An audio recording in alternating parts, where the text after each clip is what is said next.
Uma informação envolvendo o senador Hamilton Mourão acaba de vir à tona. Ele, que foi vice-presidente no governo Jair Bolsonaro, volta ao centro do debate com revelações que repercutem diretamente no cenário político em Brasília. O assunto envolve o julgamento de Jair Bolsonaro, o STF, também o governo atual, e já está causando forte reação nos bastidores. Quem traz esses detalhes é o deputado Eduardo Bolsonaro, falando diretamente dos Estados Unidos, ao lado do jornalista Paulo Figueiredo. Preste atenção, porque o que está sendo revelado agora muda o rumo dessa história. Se você acompanha a política e quer entender o que está por trás de tudo, já deixa o seu like, se inscreva no canal e comenta aqui embaixo qual é a sua avaliação sobre a postura de Hamilton Mourão nesse momento. E vamos aos fatos. Eu queria pedir um comentário do Eduardo Bolsonaro sobre uma declaração feita pelo senador Hamilton Mourão. Ele disse o seguinte, Eduardo, abre aspas, eu não aceito... Mas eu acho que a audiência precisa ouvir também para saber do que a gente está falando, né? Então, abre aspas, eu não aceito que Trump venha meter o bedelho em um caso aqui que é interno nosso. Há uma injustiça sendo praticada contra o presidente Jair Bolsonaro. Mas compete a nós, brasileiros, resolvermos isso. Quer dizer, ele está falando, obviamente, da questão da ingerência de um governante internacional de outro país em assuntos internos do Brasil, em questões ligadas à justiça, ao legislativo e ao poder executivo, obviamente. Não se trata apenas de decisões de política externa. Então eu queria seu comentário sobre essa frase. Olha, o Mourão, eu quero saber dele qual é a solução. Eu acho muito legal, né, você falar, não, temos que resolver nossos problemas internamente. Sim, assim deveria ser se tivéssemos uma democracia realmente funcionando nesse país, mas não há muito tempo democracia, né? O Mourão aí, eu vi essa declaração dele, eu falei, nossa, não vou nem perder meu tempo, que se tivesse um recall, o Mourão certamente não seria senador hoje em dia, né? Ele tem muita explicação a dar para os seus eleitores. A começar no último dia do governo Bolsonaro, onde ele usou a cadeia nacional de televisão para fazer uma declaração e contrapontos contra Jair Bolsonaro. Então o Mourão, ele é uma parte que o sistema adora. Eu tenho certeza que o Alexandre de Moraes agora ele está batendo palmas para o Mourão. E é por isso que eu falo, né, que os eleitores dele devem estar furiosos com o Mourão. E eu discordo dele. Os Estados Unidos estão se protegendo. O Alexandre de Moraes está afetando interesses de empresas americanas, quando ele não deixa elas irem para o Brasil com liberdade. Ele está afetando interesse, né, dos americanos, quando ele invade a jurisdição e expede mandado de prisão contra americanos por tuitar em solo americano. É loucura, né, você não enxergar essa situação e manter essa miopia aí do general Mourão. Não sei que tipo de patriotismo que ele segue, né? Que tipo de conceito que ele tem de soberania, mas está claramente deturpado. Enfim, posso dar uma sugestão? Que falar sobre o Mourão. Posso dar uma sugestão, Diogo?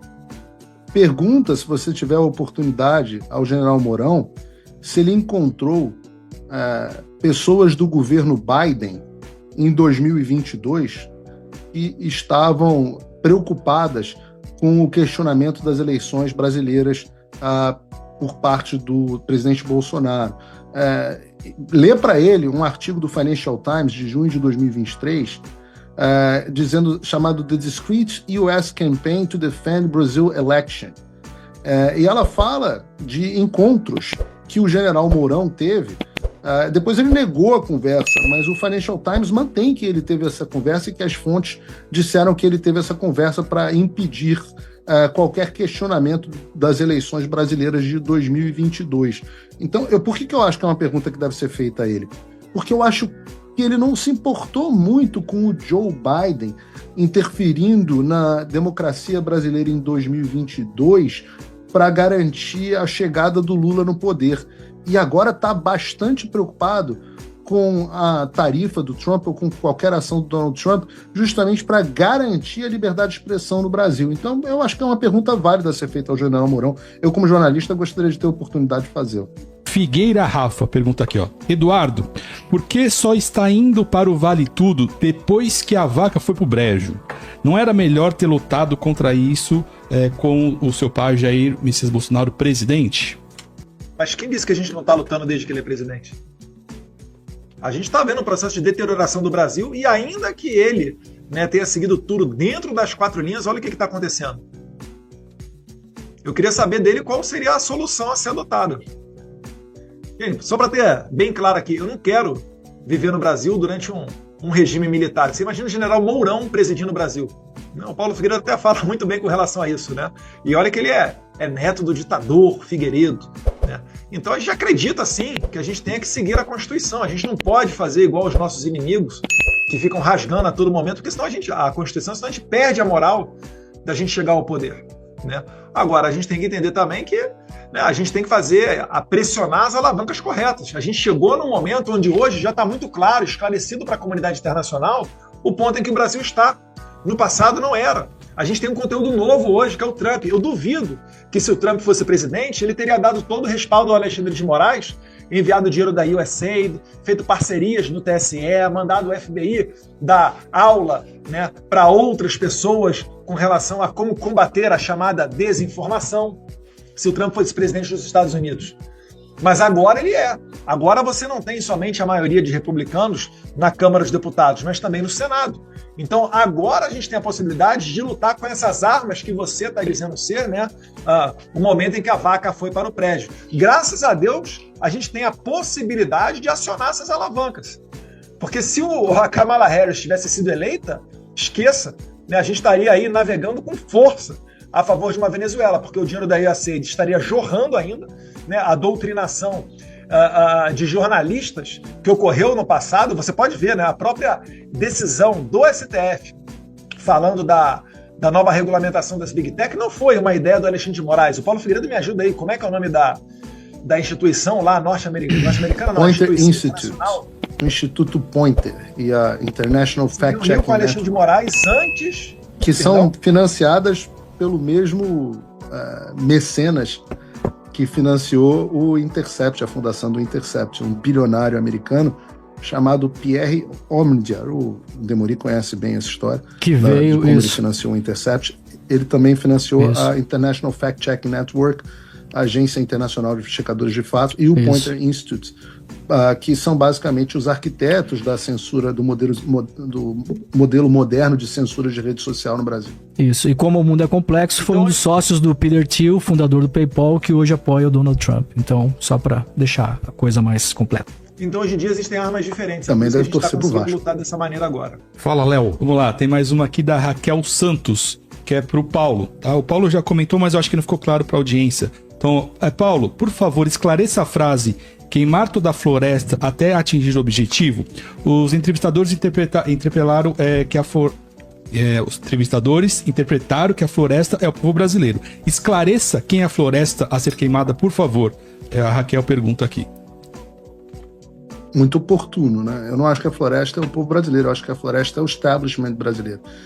Então, quando a gente está falando de queimar a floresta, a gente está falando da destruição completa do que hoje é o establishment, ou seja, o que é o establishment? São as pessoas que comandam o país, seja onde elas forem, seja o Supremo Tribunal Federal, seja a elite política, os líderes partidários, sejam os magnatas dos grupos de mídia, sejam a elite financeira.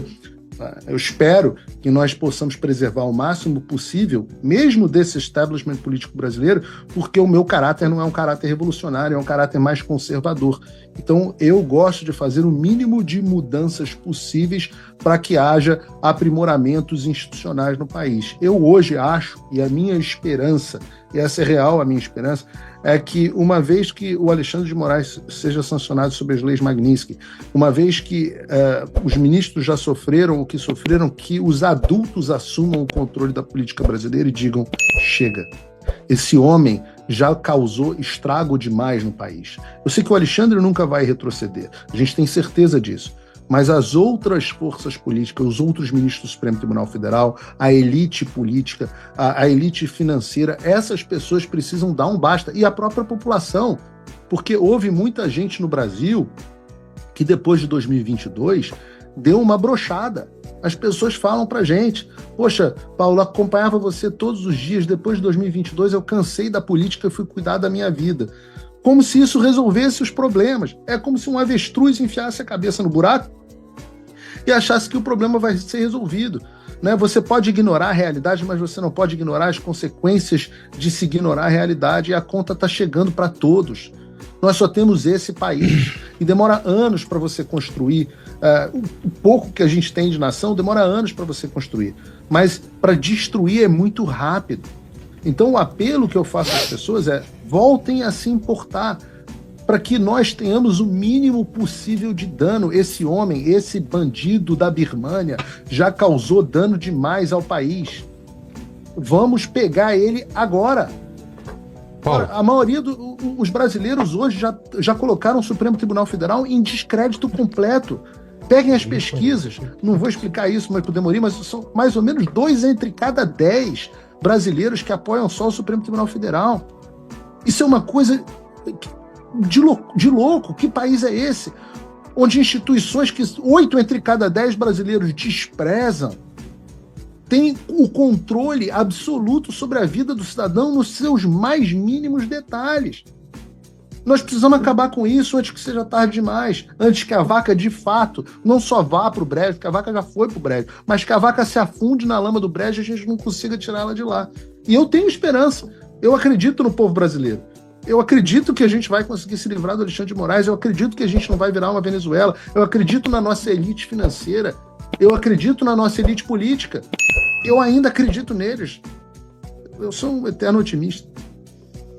Paulo, eu queria te pedir para atualizar para a gente a informação sobre a sua situação junto ao inquérito do golpe, no qual você foi denunciado. A última notícia que eu li, que é do início do mês, é a de que você não apresentou defesa nesse processo e que o Alexandre de Moraes considerou que você havia sido notificado via edital. Então eu queria saber, enfim, essa é uma notícia do início do mês, queria saber qual é a situação atual. Isso é uma história interessante, Joe. O que diz a lei brasileira e os acordos que o Brasil tem com os Estados Unidos? Que quando um sujeito reside no exterior, ele deve ser notificado através de uma carta rogatória, que é um procedimento muito usual que a justiça brasileira faz, onde ela notifica as autoridades americanas e as autoridades americanas veem se o devido processo legal foi seguido, e aí elas vêm um US Marshal aqui na porta da minha casa e ele me cita, da mesma forma que todas as pessoas são citadas dentro do Brasil. Isso acontece corriqueiramente. Eu mesmo já fui citado por carta rogatória em um processo ordinário da Justiça do Rio de Janeiro, da Justiça Federal do Rio de Janeiro. É muito corriqueiro. O Alexandre de Moraes já começou desde o início desse processo não querendo me citar desta forma. Por quê? Eu não sei. Mas repare que tem 5 núcleos nesse processo inteiro. Eu estou no 5º núcleo sozinho. Só tem eu no 5º núcleo. Ele fez isso justamente para que eu não embolasse os outros processos com essa citação. Ainda assim, o que determina a lei? Olha, notifique ele por carta rogatória. Se você não sabe onde ele está, o que é uma falácia, porque eles sabem onde eu estou, tanto que já me citaram antes, você pode notificar a pessoa por edital. Então, eles tentaram me notificar no Rio de Janeiro, foram num puteiro no Rio de Janeiro atrás de mim. Eu, obviamente, não estava no puteiro, pelo menos na hora que eles me procuraram lá no Rio de Janeiro. Não estava lá, não conseguiram me citar e disseram, então está citado por edital. O que diz o Código de Processo Penal? Que nesse caso o processo deve ser suspenso. E o próprio procurador Paulo Gonet disse, ora, como ele não foi encontrado, tem que suspender o processo. O Alexandre falou, não vou obedecer à Procuradoria. Eu vou determinar que a Defensoria Pública da União defenda esse sujeito. A Defensoria Pública da União pegou o processo e falou assim, eu não tenho como defender o sujeito. Eu não tenho contato com ele. Isso não existe. Você tem que suspender o processo como manda a lei. E ele falou, e entregou a defesa. O Alexandre virou e falou assim, não. Mas eu vi que ele comentou sobre o fato em um vídeo da internet. E aí ele fez uma coisa inédita na história do direito brasileiro. Ele considerou alguém citado legalmente porque alguém comentou sobre o assunto em um vídeo. Fiquei até feliz de ter o Alexandre de Moraes aí como espectador do Paulo Figueiredo Show. Um abraço. Aí eu mando sempre um abraço para todos os meus espectadores. Mas me citou por vídeo. Mandou de novo a Defensoria Pública da União me defender. A Defensoria Pública da União voltou a dizer, eu não tenho como defender um sujeito que eu não tenho contato. Isso é ilegal, isso é uma violação do devido processo legal. E agora eu serei o primeiro julgado dessa história à revelia. Porque eu não vou me autocitar, eu vou obrigar o Alexandre a me citar na forma da lei, e ele tentou me intimidar de todas as formas, vou deixar que ele me julgue a revelia, e o que acontece com o processo que é julgado a revelia? Ele é natimorto, ele é um processo que não vale em lugar nenhum do mundo. Então ele é um processo que não vai ter efeitos para minha extradição, porque nenhum país do mundo extradita alguém que não teve sequer a defesa de citação. Ele é um processo que não é aceito na Interpol, para efeitos de difusão vermelha, e ele é um processo que, fora do Xandaquistão, que é o protetorado do Alexandre, ele não tem efeito nenhum. Minha esperança de voltar para o Brasil é quando esse regime cair e quando a ordem democrática for restabelecida, esse processo será automaticamente anulado. Mas eu sou bem informado, Alexandre. Você sabe que eu não sou igual outros aí comentaristas da direita que falam coisas que não sabem depois. Que eu sei que o Metrópolis tem como provar que você estava assim na casa do Borcaro. E eu tenho chamado a atenção para esse caso do Master, porque é um dos melhores exemplos do esquema que foi montado com o objetivo de enriquecer o sistema que a gente estava explicando aqui outro dia, né? O sistema que é esse esquema com o objetivo de enriquecer meia dúzia de pessoas que estão nesse mundo autofágico e ferrar com a sua vida, com você pagando por toda a festa e amordaçado para sequer poder reclamar. Na semana passada, a gente estava falando bastante sobre o encontro do Alexandre de Moraes com o ex-presidente do Banco BRB na casa do Daniel Borcaro. Foi um escândalo absolutamente enorme, porque o Borcaro recebeu o Alexandre em diversas outras oportunidades e, ao mesmo tempo, firmou um contrato com a Viviane de Moraes, a mulher do Alexandre, um contrato de 129 milhões de reais. E vendo que tinha ficado muito feio, o Alexandre foi lá e disse que o Metrópolis, que reportou essa informação sobre ele ter estado na casa do Borcaro, que a informação era mentirosa. Linguajar bem duro aqui. Diz o Alexandre, a matéria do portal Metrópole, ele que falou Metrópole, mas é Metrópolis, sobre uma suposta reunião do ministro Alexandre de Moraes, acompanhado por um assessor com o então presidente do BRB, Paulo Henrique Costa, em um fim de semana do primeiro semestre de 2025, na casa do banqueiro Daniel Borcaro, é falsa e mentirosa. Essa reunião não ocorreu, lamentavelmente, segue vejam isso, esse é o trecho importante. Segue um padrão criminoso de ataques desqualificados contra integrantes do Supremo Tribunal Federal. Porra, eu devia ter feito isso, cara. A gente deu um mole na produção, cara. Eu queria que você... Guarda isso para amanhã, produção. João, Bruno, Mica. Peguem a minha entrevista com a Andresa Matais, que eu acho que foi quem publicou isso, onde eu digo para a Andresa Matais que eu estou defendendo ela. Se eu não me engano, eu disse isso na entrevista do Metrópolis. Que mais cedo ou mais tarde o Alexandre de Moraes ia voltar para arregaçar com ela. Pega essa entrevista, pelo amor de Deus, faz um corte com um Reels comigo dizendo isso e a nota do Alexandre de Moraes contra ela. Porque o Alexandre fala que a reunião era falsa e mentirosa, ou seja, fake news. E ele pensou que o Metrópolis fosse... ameaçou o Metrópolis, basicamente, né? Chama de organização criminosa. Lembra, ele é o cara que criou um inquérito que já dura 7 anos. 2019, 7 anos, para tratar como crime fake news. Então, Andresa Matais já é o novo Alan dos Santos na Austrália. Não, na Austrália é o Kim Paim. Então, sei lá, Andresa Matais é o novo Alan dos Santos, em algum lugar. E o Alexandre realmente achou que fosse... Eu gosto de gente corajosa e eu acho que a imprensa, sei lá, já falamos aqui por que não é por bondade dos olhos maravilhosos e lindolinos, não sei o que, mas quem analisa o coração das pessoas é Jesus, não é meu papel. O Metrópolis não meteu um foi mal, tava doidão, não. O Metrópolis foi para cima e publicou uma reportagem com o seguinte título: Moraes nega encontro com o ex-presidente do BRB e do dono Master e Metrópolis reafirma a apuração. Em vez de falar que estavam doidões, a coluna da Andresa Matais reafirmou que o Metrópolis tem relator que confirma tanto a ida do Alexandre Caso Borcaro para a reunião com o presidente do BRB, quanto a ida dele para acompanhar as eleições americanas em 2024. Eu imagino, inclusive, torto. Né? Foi a maior audiência disparada do Brasil. Foi via Paulo Figueiredo Show. Então imagina que delícia. Eu fico imaginando Alexandre e Vorcaro sentados assistindo a apuração das eleições americanas pelo Paulo Figueiredo Show, vendo o Eduardo Bolsonaro comentar, e o Coronel Gerson e tantas outras pessoas bacanas lá no estúdio, inclusive o João Gabriel, aqui do Paulo Figueiredo Show. Hein, João? Imagina que coisa, que prazer que deve ter sido. A gente pode fantasiar o que a gente quiser, né? Mas o engraçado é que o Alexandre não brigou depois com a apuração do Metrópolis. Se ele não teve na casa do Vorcaro, e o Metrópolis não teve como provar que ele teve, então deveria ser fácil para o Alexandre mostrar que o Metrópolis mentiu. Uma das formas de mostrar, inclusive, é a geolocalização do celular.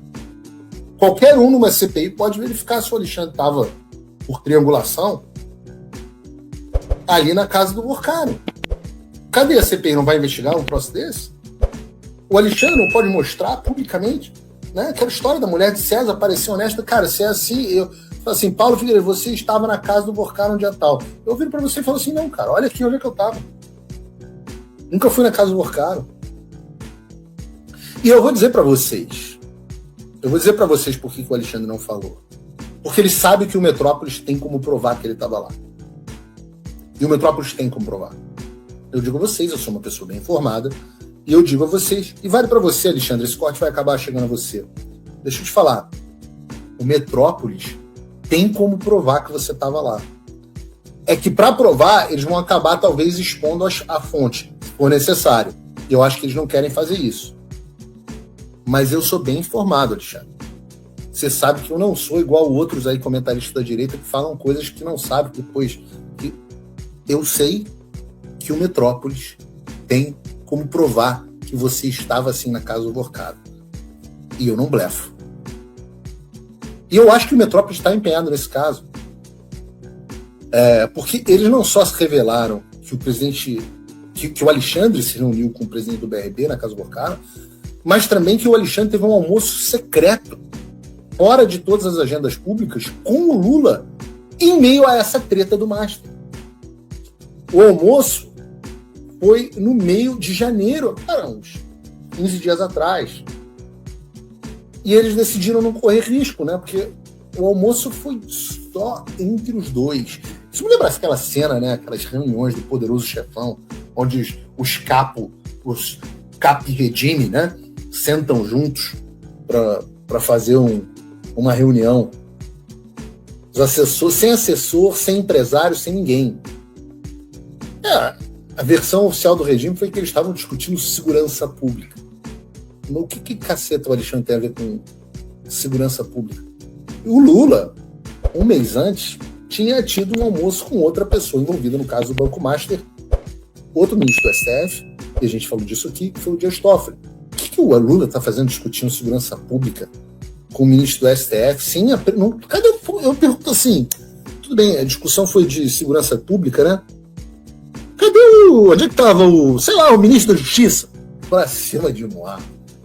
Porra, tem que ser muito trouxa, né? Por que o Lula está discutindo com o Alexandre o caso Vorcaro? Talvez porque o Lula esteja envolvido no caso Vorcaro.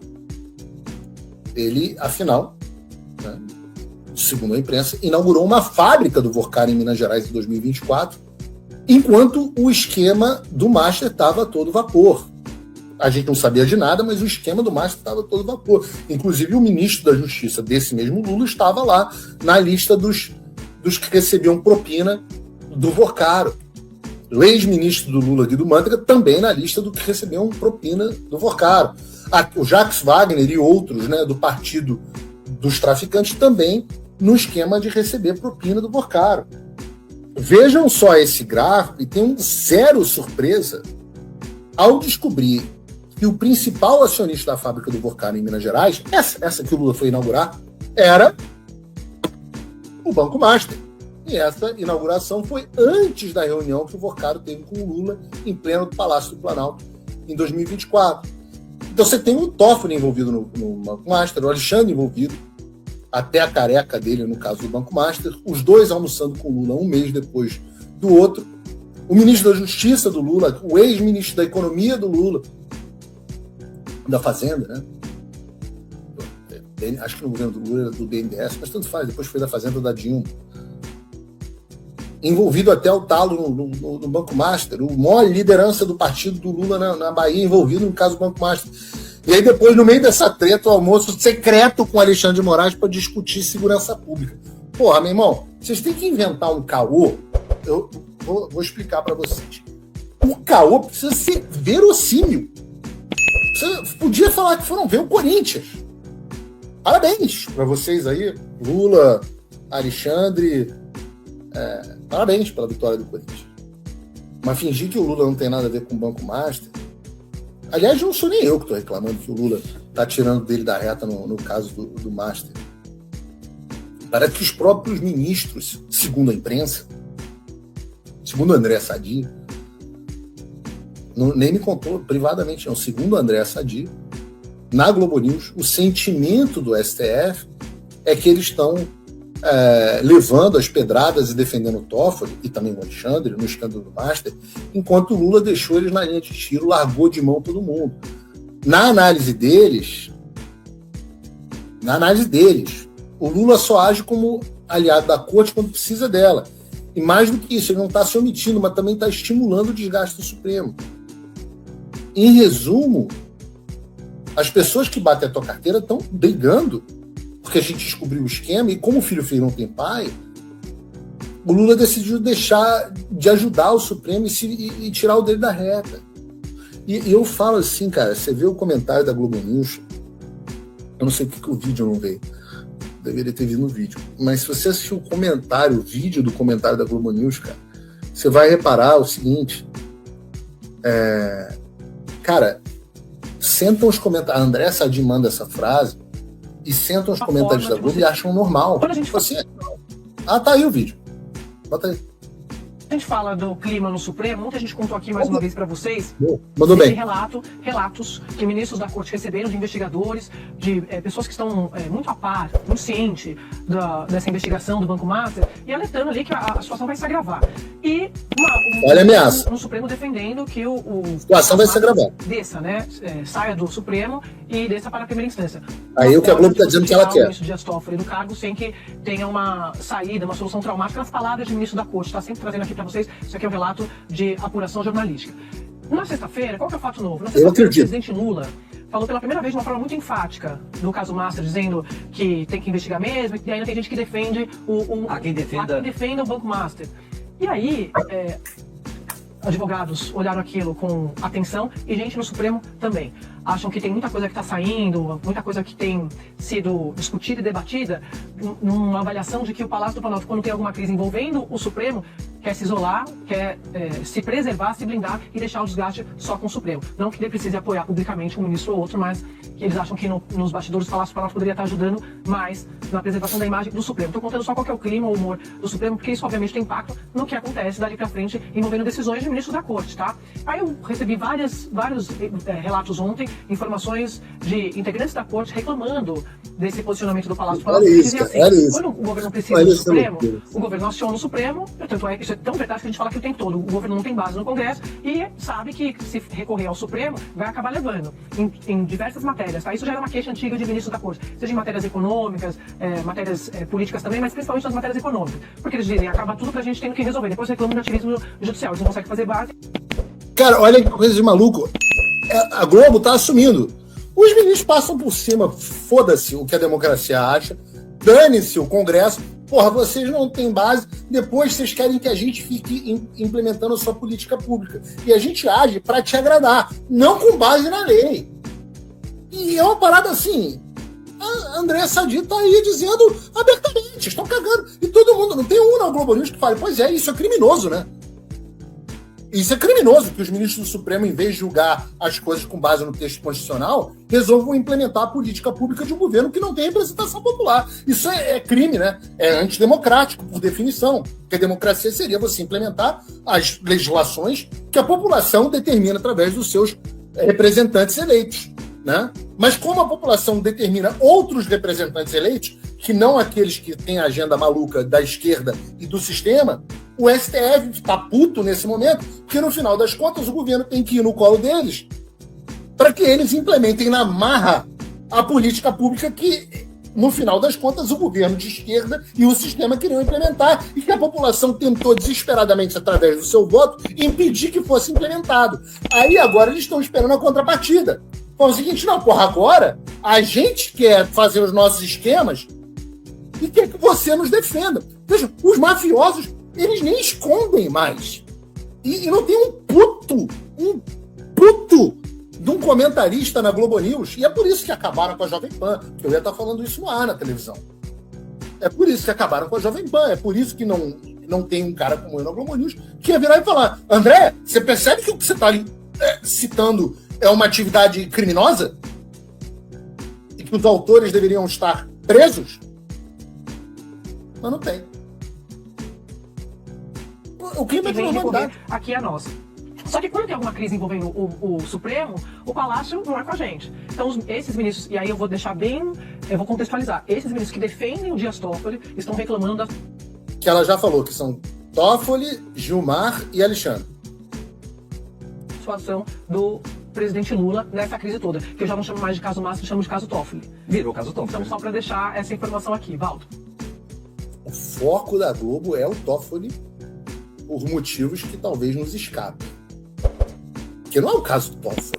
É o caso que tem propina pro Lewandowski, ex-ministro do STF e ministro da Justiça. É caso que tem propina pro Guido Mantega. É caso que tem propina pro Toffoli. É caso que tem propina, certamente, a maior delas, até agora, pro Alexandre de Moraes. Então não é caso do Toffoli, é meu ovo. O caso do Toffoli é meu ovo. É caso do cara que se reúne clandestinamente com o Lula. É caso que tem atividade esquisita do Banco Central. Não é Toffoli. É o caso sistema. É o propinão do sistema. Então, pessoal, olhando para tudo isso que está vindo à tona, o Banco Master, decisões do STF, CPI sendo anunciada, a sensação é uma só: isso tudo tende a terminar em nada. E por que eu digo isso? Basta olhar para a história do Brasil, gente. Escândalos não faltam: Mensalão, Petrolão, Lava Jato, fraudes no INSS. Quantos nomes realmente poderosos foram responsabilizados até hoje? Nenhum. A CPI do INSS tá aí, em andamento, mas até agora ninguém grande foi preso. E o mesmo roteiro se repete. Investigações começam, fazem barulho e depois tudo esfria. O que causa indignação é a sensação de dois pesos e duas medidas. Quando o alvo é a direita, as punições são rápidas e duras. Quando envolve figuras ligadas ao sistema, tudo anda devagar ou simplesmente trava. No Banco Master, por exemplo, vimos operações, expressões, quebra de sigilo, mas decisões judiciais acabaram limitando o avanço das investigações. Isso levanta questionamentos legítimos. Não se trata de condenar ninguém sem provas, mas de cobrar isonomia. Justiça precisa valer a todos. Por isso muita gente já não acredita que essa CPMI vai resultar em punições reais. Tomara que seja diferente, mas o histórico não ajuda a ter esperança. E você, o que você acha? Você acredita que dessa vez algo muda ou vai ficar tudo como sempre? Deixe a sua opinião aqui nos comentários. Olá!